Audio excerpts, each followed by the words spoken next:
Na abertura da Assembleia Geral da ONU, foi o ex-ministro, ex-governador do Ceará, ex-presidenciável Ciro Gomes, do PDT. Ele falou o seguinte: discurso de Lula na ONU foi brilhante. Em live nesta terça-feira, 19 de setembro, Ciro Gomes disse que o discurso realizado pelo presidente Lula na Assembleia Geral da ONU em Nova York foi brilhante, mas calma que não ficou por aí. O ex-candidato à presidência destacou que bateria palmas de pé para a fala de Lula e que não há uma nota destoante. Porém, Ciro afirmou que o discurso, embora impecável, não guarda nenhuma coerência com a prática do presidente do Brasil. Vamos ouvir.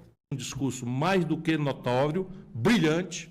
Se eu pudesse bater palmas de pé, eu bateria palmas de pé para o discurso. Não tem uma nota destoante, não tem um traço de incoerência, mesmo as grandes baboseiras que o Lula aqui e ali disse. É um discurso escrito, muito bem preparado, dá para ver ali o estilo do Celso Amorim, que é um belo de um diplomata que hoje, aposentado, ajuda o Lula na construção disso. O grande problema do Lula é que esse discurso impecável, que eu aplaudiria de pé, não guarda nenhuma coerência com a prática dele aqui dentro. É isso aí, Carlos Mazo. O Ciro que assopra e morde, morde e assopra. Enfim, sua avaliação.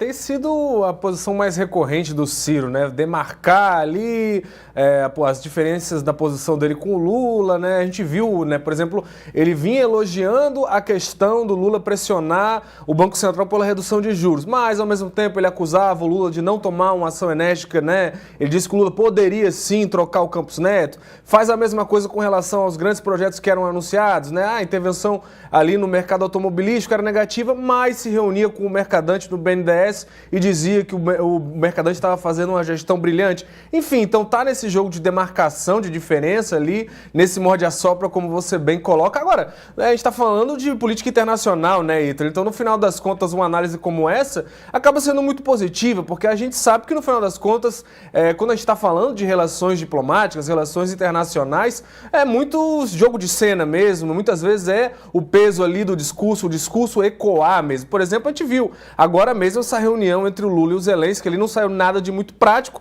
nenhum dos dois países bateu exatamente no que um pensa sobre o atual conflito lá na Ucrânia, mas não deixa de ser positivo para ambos os lados o reforço de que há um diálogo, de que o Brasil continua participando, né? Se algum bolsonarista esperava ali uma condenação clara, né, um Zelensky mobilizando uma Europa para mostrar como o Lula estaria sendo ali, né, pouco ativo em relação à manutenção da soberania ucraniana, não é isso que aconteceu, né, mesmo nada de muito prático, acaba sendo positivo. Então, quando o Ciro fala isso, não deixa de ser uma avaliação muito boa para o Lula, mesmo o Lula deve ter gostado de ouvir isso bastante vindo do Ciro, Ítalo. Com certeza, mas é isso. Muito obrigado então pela sua participação aqui com a gente. Biagi, obrigado também.